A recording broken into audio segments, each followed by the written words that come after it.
அதிலும் அண்ணாமலை அவர்கள் ஏதோ போதைப் பொருள் தமிழ்நாட்டில் தான் அதிகமாக இருப்பதைப் போல பேசுகிறார்.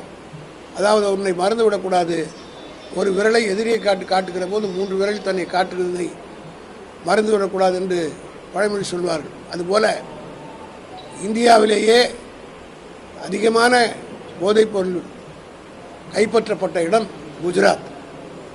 அதிலும் முந்த்ரா துறைமுகம் என்று சொல்லப்படுகிற அதானிக்கு சொந்தமான போர்ட்டிலே தான் இந்தியாவினுடைய மொத்த போதை கடத்தலும் அங்கே தான் நடைபெறுகிறது என்பதை எல்லா தரப்பினரும் கூறுகிறார்.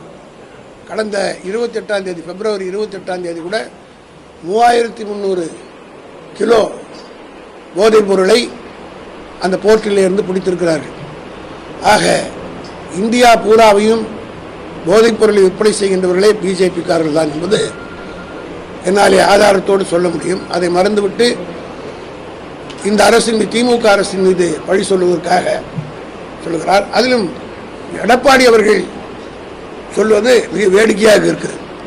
நீங்கள் யாரும் மறந்திருக்க மாட்டீர்கள், அவர் முதலமைச்சராக இருந்தபோதுதான் தமிழ்நாட்டிலே காவல்துறையினுடைய டிஜிபியாக இருந்த டி.கே. ராஜேந்திரன் அவர்களும் கமிஷனராக இருந்த ஜார்ஜ் மீதும் எடப்பாடியுடைய அமைச்சரவையில் இருந்த விஜயபாஸ்கர் மீதும் ரமணா மீதும்